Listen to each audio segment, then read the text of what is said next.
Welcome to the 2016 Marine City Memorial Day Parade from Marine City, Michigan. We are glad you are along. This is Paul Dingeman. I'm here on the DPW truck across the street from the reception area where the celebration will be going on. We see the police cruiser with Police Chaplain Rebecca Lepley. Boy, she's waving to all her fans there. She does a great job for the police department, and she's certainly served the city for not hundreds of years, but a long time, and done a great job. Followed by the mounted color guard from the St. Clair County Fair.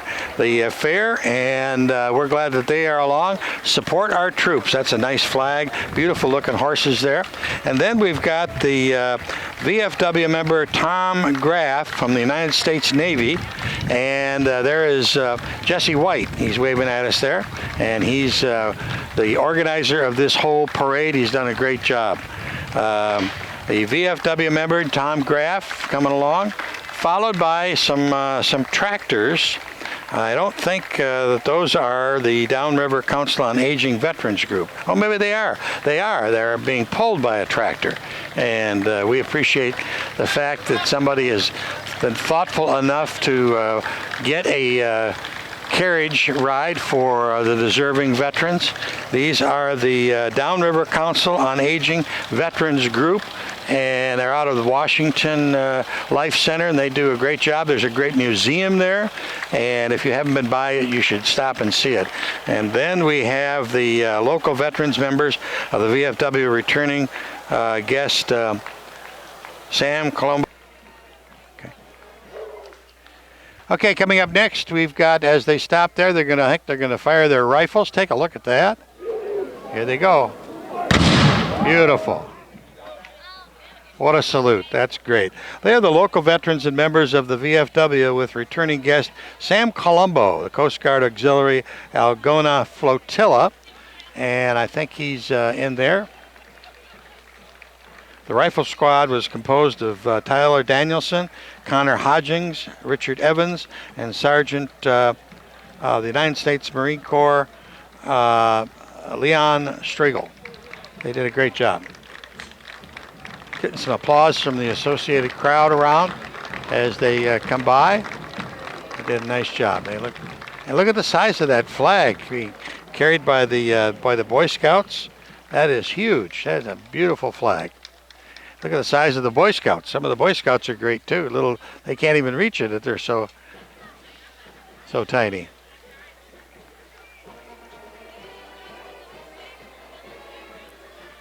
I hear strains of a familiar song coming.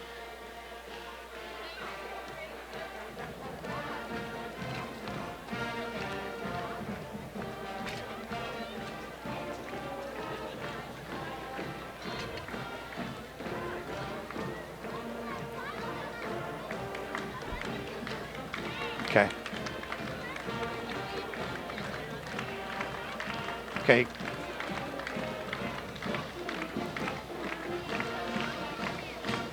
Then we've got the Troop 15831.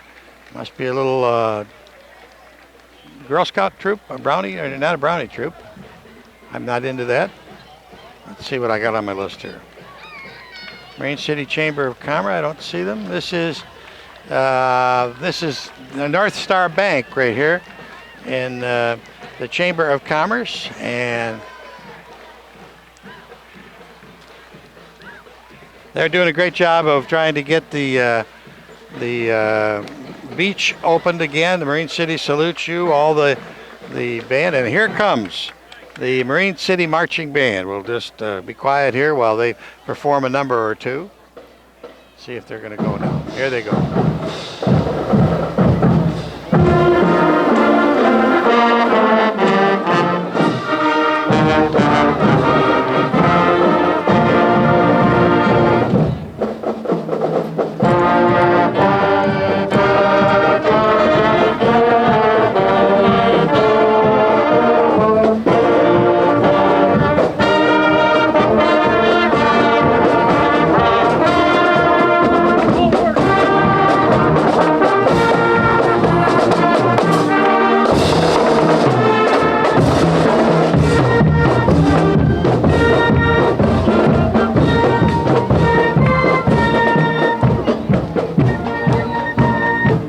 group before was the Bell River Daisy Girl Scouts, led by Shannon, and then the Marine City Marching Band under the direction of Steve Fox.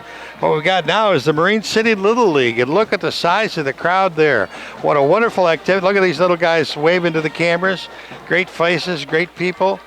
And what really makes a community is a Little League with people getting out and helping their kids, standing there week after week, and they're waving at the cameras here, having a good time. The teams are great. Tons and tons of families are involved in this, and they just do a great job as they march through. The whole league must be here today. They did a great job. The Marine City Middle League. Next, after this, we're going to have a few tractors and some Jeeps. The Marine City Little League. The Astros coming up, the last group, as they're waving to the TV camera there. And we want to salute all the dads and moms that are involved in that program. It takes a lot of time and a busy schedule, but it's really worthwhile to see these young boys and girls in the Little League. It's just very, very good. This, I think, is Dave. I think it's Dave Schweihofer. I don't know for sure. We'll see here. Fred Babel and Antique Tractor. Fred Babel and Friends. There he is. That's right. He's a good-looking tractor there, isn't it? These are antique tractors collection. There's a really active group of people that are involved in antique tractors in the Blue Water area, and they make this parade. They make other parades all throughout the year. They really keep these machines up to speed, and they're waving at us, and in tip-top shape. They really do, and it's a labor of love for them. Here comes I don't know the brand here. I can't see. Case maybe is the name. I think it is. Another one of the tractors. And then there's a final one. And then finally we've got some military vehicles coming along.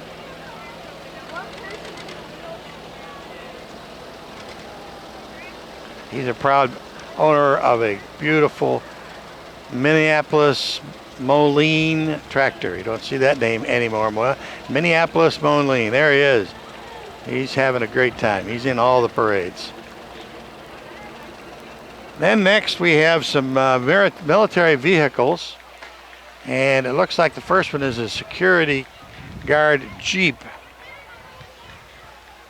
And the way it's listed here is an M151. So I keep bouncing the truck here.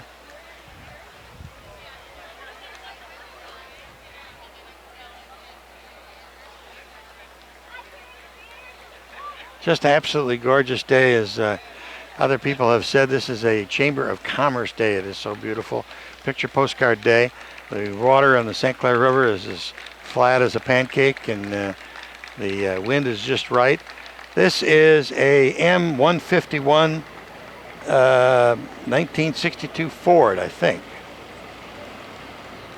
And next we have a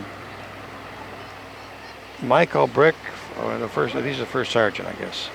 Oh, the 2.5 ton Deuce with Kurt Kittner, lieutenant in the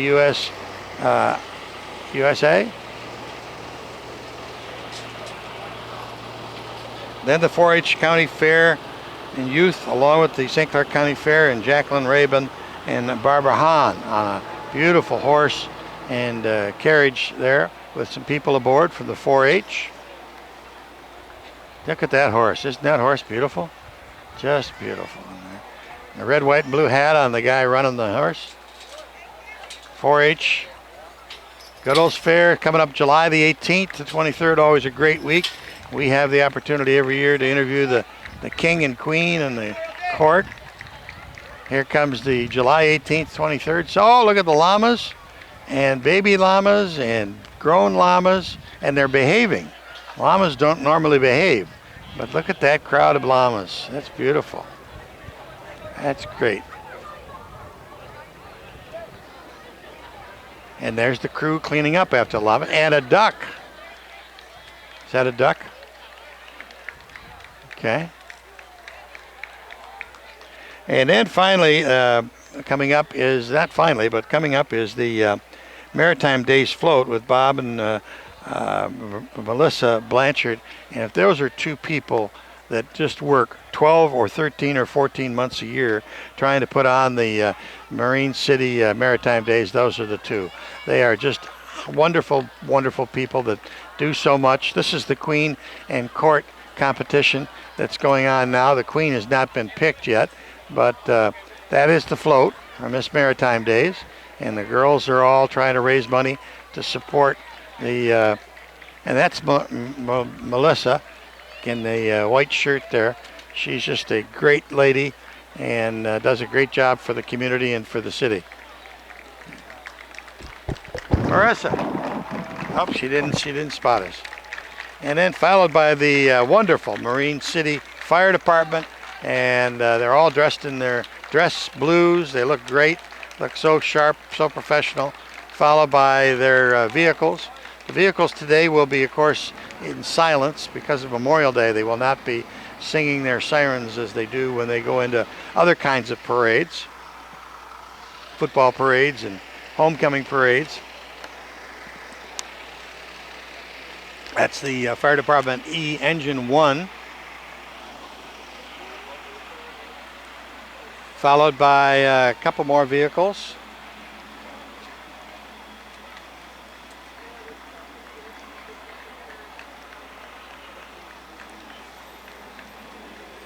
And we want to salute the Marine City DPW for setting up this whole event today. They put up all the barricades throughout the city. They set up the PA system. They did a great job. They just are never ask for a thanks. They just go ahead and do it. That's the kind of guys they are. The fire department vehicle waving at us here, the Marine City Area Fire Department, R1, and finally the DPW and the Marine City Police Department. We're going to turn around now and get some speeches and some nice dedications, and we'll be right back.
Good morning and welcome everyone to the Marine City Memorial Day Parade and Ceremony. My name is Dave Simpson. I'll be the Master of Ceremonies for the brief ceremony this morning. I'm also very thankful and privileged to be one of your City Commissioners. We'd like to thank the Marine City High School Mariner Marching Band under the direction of Steve Fox. Give them another round of applause.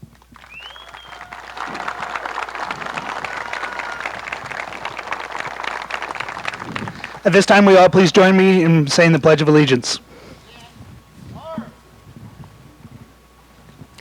I pledge allegiance to the flag of the United States of America and to the republic for which it stands, one nation, under God, indivisible, with liberty and justice for all.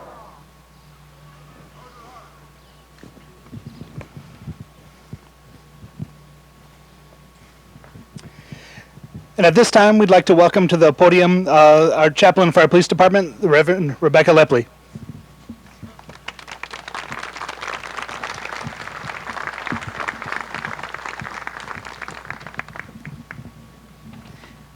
Thank you all for being here this day. That was a tradition in my family that we went and we celebrated and that we entertained ourselves with information and voted. Since its establishment on May 30th, 1868, Memorial Day has been a time set aside to remember those who have died in the service of our nation. Wars and military conflicts have been a part of our nation's history and the world's problems, and all have left their mark upon our nation. In the 24th chapter of Matthew, we read, "And you will hear of wars and rumors of wars. See that you are not alarmed, for this must take place. But the end is not yet, for nation will rise against nation and kingdom against kingdom, and there will be famines and earthquakes in various places. All this is but the beginning of the birth pangs." God does not cause war to happen. Self-interest, greed, and other sins enter into the hearts of nations and rulers, and the result is conflict. God is grieved when this happens and mourns the loss of every person who falls in battle. Let us now take time to remember the loved ones who have given their lives for the freedom which we as a nation now enjoy. Let us pray. Precious Lord, comfort all who grieve for those who died serving this country during armed conflicts. Remember those serving in armed forces around the world who uphold that freedom. God, remember the protection of our troops serving in dangerous war zones. Remember those still stationed in territories of unrest. For your great love and sacrifice, we praise you, Lord. For the comfort we find in the knowledge that you are in control of the world, we praise you, Lord. For the end of war and the reign of peace, we praise you, Lord. For freedom's privilege and blessing, we praise you, Lord. And the people said, Amen.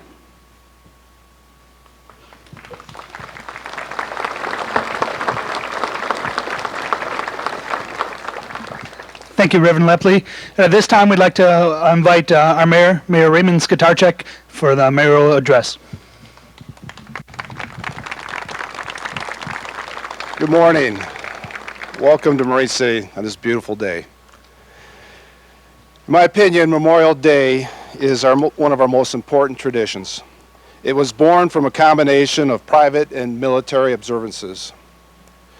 There was General Order Number 11, where the 30th of May was set aside for the purpose of decorating the graves of their comrades who died in defense of their country.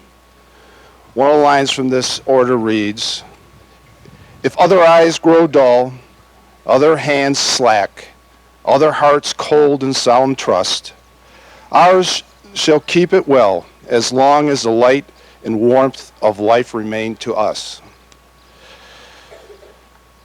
For civilians, some think the tradition started in Waterloo, New York, on May 5th, 1866, when a local merchant closed his store to demonstrate his respect for the day that was set aside to honor the dead, and suggested that others do the same. Still, there was a group of women in 1863 at Columbus, Mississippi Cemetery, where they were tending to the graves of their fallen loved ones, when they noticed that the graves of the Union soldiers were unkept. They started a tradition of tending to their graves, even though they were the enemy, because they were still the cherished loved ones of people that lived hundreds of miles away. This tradition took hold across the country and became known as Decoration Day. All these individual efforts were born from the same desire, the desire to show respect and to honor the sacrifices of others. As I was preparing this address, a verse of a song kept playing through my mind. Do we find the cost of freedom buried in the ground? Mother Earth will swallow you. Lay your body down. Find the cost of freedom buried in the ground. Mother Earth will swallow you. Lay your body down. If you're from my generation, back in the Vietnam War era, you'll recognize this as the B-side of a protest song called Ohio. So I always thought this was a protest song as well, but it was written by Stephen Stills as a tribute to Civil War soldiers that fought and died for the freedom of others. The lyrics of the song put it as simply and direct as it can be. That's where you'll find the cost of our freedom. It's buried in the ground. And we must never forget this. It was paid for by all the men and women that died while fighting for us. For our Constitution, for we the people, for our way of life. That is why we're here today, to memorialize and to pay tribute to those who died to preserve our freedom and the freedoms of countless others around the world. It's easy for us to forget about these sacrifices, especially when today's modern military, less than 0.5% actually serve. Over the course of history, only about 7% of us have ever served. So these are truly unique and special people we honor here today. Heroes, every last one of them. Of course, throughout history, these percentages have changed. The greatest generation of World War II vets, they know the cost of freedom more than most of us. Over 12 million U.S. citizens served during this period, and there were over 407,000 U.S. casualties. This became very clear to me recently. I was visiting my father, a World War II vet, who will celebrate his 92nd birthday today. We were going through some old pictures where he had recently rediscovered in his basement. I took special notice of a professional photo of about 15 high school age kids, all dressed to the nines. They looked really sharp. I asked, what's this? My dad says, this was our neighborhood gang. A club, really. We had this picture taken just before most of us enlisted. I took another look at the photo. Some of these young men were already in uniform. I asked him if he knew what became of them. As he scanned the photo, he started telling me their stories. My father has an excellent memory. He could tell you great details. But as he was telling me the individual stories, I asked him if he knew, he scanned the photos. Many of them had to stop short because of the frequent refrain. He was a good guy, but he didn't make it home. This guy was trouble. Bad news. He didn't make it home either. And I was sitting there, wow, this is incredible. This was just one little working class neighborhood in Detroit. And look at the price they paid for us. The world. And to think that this story was repeated over and over again in every neighborhood across every city in our country. What would our country, our world, look like without their sacrifice? I shudder to think. I'm making special note of these who served in World War II today, not to diminish or demean the sacrifices of others, but because it was such a pivotal point in human history, and because there are so few from this generation still with us. It has been said that those who forget history are doomed to repeat it. So if you know a World War II vet, seek them out. Listen to their stories. For in the telling, you will learn about the cost of freedom. And you, in turn, can tell it to your children and grandchildren. And this is very important because there are other voices out there right now telling a different story, a story where we're not so great. So we need to tell our children, they need to know that this is a just and great nation, and that our values, our Constitution, are worth preserving, worth dying for. I'm going to close my address with a poem that I've read several times now, so it's kind of a tradition for me. It was written by Mona Michaels, the woman who started the Veterans Day poppy tradition. We cherish, too, the poppy red that grows on fields where valor led. It seems to signal to the skies that the blood of heroes never dies. Thank you.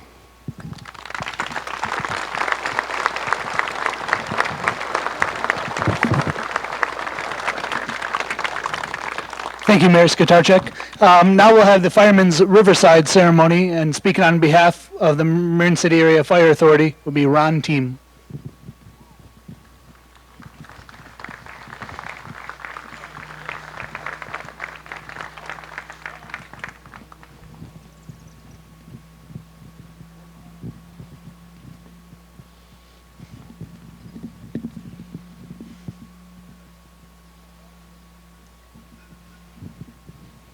Good morning. On behalf of the Marin City Fire Department, we would like to request a moment of silence for the firefighters that have been lost in the last year, and we will also be tolling the bell 3 times in memory.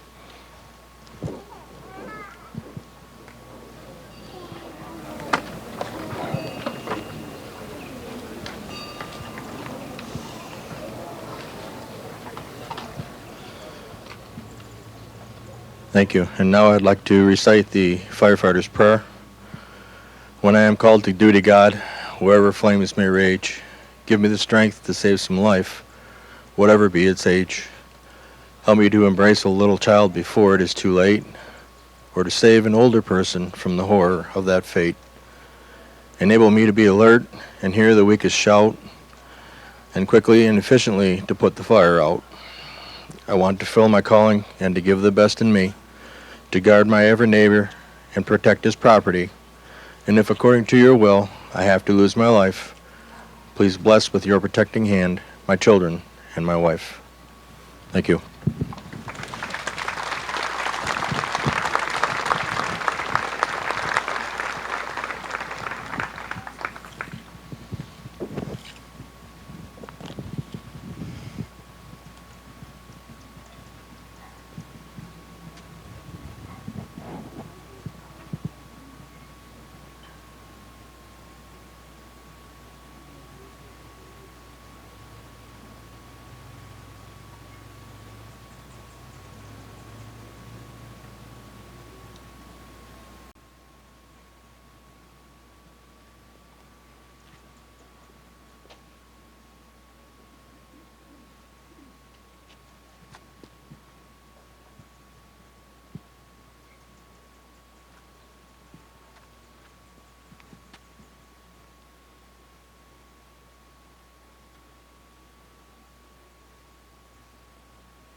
And at this time, we'd like to welcome past VFW Commander Jesse White.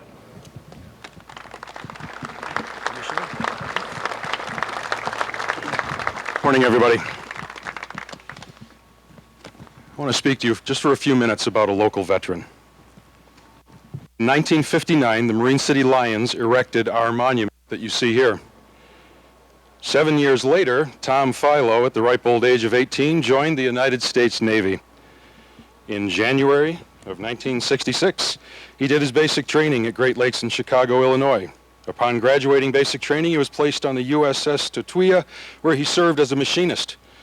Also, while on board, he traveled and transited the Panama Canal, Pearl Harbor, and Subic Bay in the Philippines, then on to Vietnam. He helped service swift boats and participated in Operation Seamount. Upon arrival in Vung Tau in October of 1966, he helped support Operation Market Time, Operation Game Warden, and Operation Stable Door through the end of 1966. In the opening days of the new year, 1967, the crew took on support duties and repairs for the Mobile Riverine Force and Coastal Division 13, established at Vung Tau for operations in the Mekong Delta. After finishing his tour in Vietnam, he was transferred to the USS Seattle, where he served as military police and a machinist, traveled through Guantanamo Bay, Cuba for 6 weeks on a shakedown training cruise. With only 6 weeks left of active duty, he was transferred to the USS Amphion, where he completed his time and was honorably discharged in September 1970. Tom returned home here and found work as a machinist in tool and die, which he did until retirement. He was very active in the community. Past president and president of the Marine City Lions, member of the Marine City Zoning Board, Old Newsboys, Marine City Maritime Days, lifetime member of the St. Clair Hunt and Fish Club. This is the abbreviated list, too, by the way. And a member, of course, of the USS Seattle. Tom owned and operated his own business, 4 Point Home Inspections, until he was diagnosed with ALS in January of 2015. He passed October of 2015.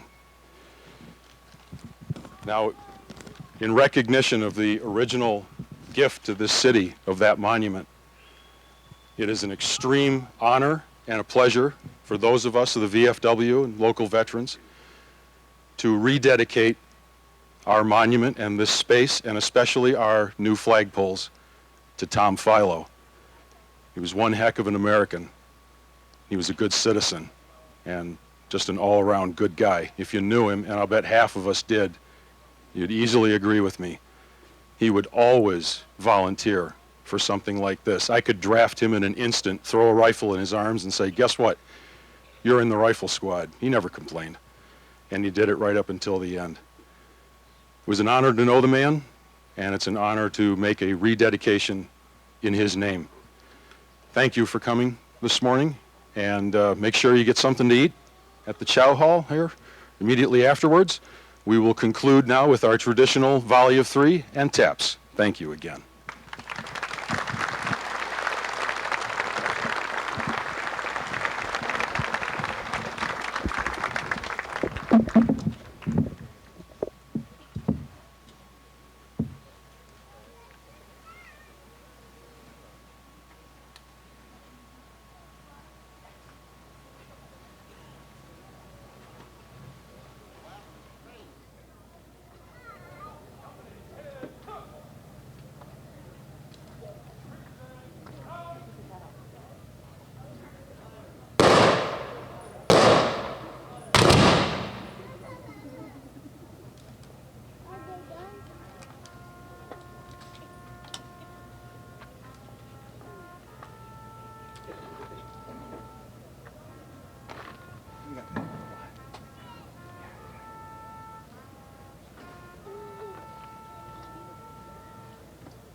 That completes the parade here in Marine City, the 2016 Memorial Day Parade. We thank you for watching, and stay tuned for later today for the Memorial Day Parade from the city of St. Clair. Thanks for watching. Bye.